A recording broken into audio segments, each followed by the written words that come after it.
Halo teman-teman, jumpa lagi bersama saya dan tentunya masih di channel Ahmad Hamdan Nasution. Di video kali ini saya masih membahas seputar tentang masalah perceraian, di mana di dalam video ini saya ingin menjawab salah satu pertanyaan dari sahabat kita yang kemarin mengirimkan pertanyaan di kolom komentar seperti ini. Bagaimana jika tidak menghadiri sidang perceraian? Apakah proses perceraian itu akan berjalan? Nah, inilah yang akan kita bahas teman-teman.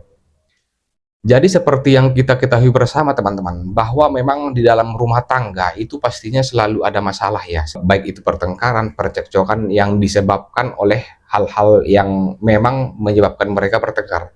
Sebagai contoh misalnya istrinya yang dianggap tidak patuh dan tidak taat kepada suaminya, istrinya yang lalai mengurus keluarga, istrinya yang lalai mengurus anak dan lain-lain. Atau mungkin bisa jadi suaminya yang selingkuh atau suaminya suka mabuk-mabukan, suka menjudi, suka narkoba dan lain-lain. Yang pada intinya memang penyebab dari pertengkaran dan percekcokan itu banyak ya teman-teman. Akan tetapi tidak selalu harus diputus dengan bercerai. Artinya masih ada upaya-upaya ataupun jalan-jalan yang ditempuh agar rumah tangga itu tetap utuh dan bisa dipertahankan. Nah, yang akan kita bahas di sini adalah bagaimana apabila salah satu pihak dia nggak menghadiri proses persidangan itu, meskipun dia sudah dipanggil secara patut dan layak, dan dia juga tidak mengutus kuasanya yang sah secara hukum. Artinya, sama sekali dia tidak menghadiri proses persidangan itu. Nah, yang menjadi pertanyaan adalah, apabila ketika si tergugat ini nggak menghadiri proses perceraian itu, apakah sidangnya akan dilanjutkan? Jawabannya dilanjutkan teman-teman, meskipun tanpa kehadiran si tergugat. Jadi kan sebelum masuk dalam pokok perkara, sebagai contoh misalnya seorang istri menggugat suaminya, dan kemudian gugatan ini diajukan ke pengadilan agama. Maka langkah selanjutnya pihak pengadilan itu akan memanggil kedua belah pihak yang berperkara, yaitu memanggil istri dan memanggil suami.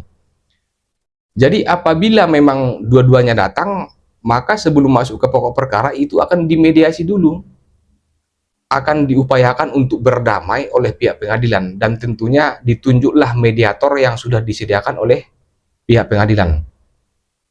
Jadi apabila memang perkara itu sudah tidak berhasil dimediasi, maka selanjutnya lanjutlah ke pokok perkara. Nah, yang kita bahas di sini bagaimana ketika si suami ini nggak datang, meskipun dia sudah dipanggil secara patut dan layak. Di panggilan pertama dia nggak datang, kemudian dipanggil lagi di panggilan kedua nggak datang juga, kemudian dipanggil lagi panggilan ketiga nggak datang juga, dan dia juga tidak mengutus kuasanya yang sah secara hukum. Maka secara otomatis meskipun si tergugat nggak datang, maka perkara ini akan dilanjutkan proses persidangannya teman-teman. Jadi inilah yang disebut dengan putusan sepihak atau fair step. Jadi meskipun tanpa hadirnya si tergugat, apabila memang dia sudah dipanggil secara patut dan layak, dan dia juga tidak mengutus kuasanya yang sah, maka perkara itu akan dilanjutkan proses pemeriksaannya teman-teman.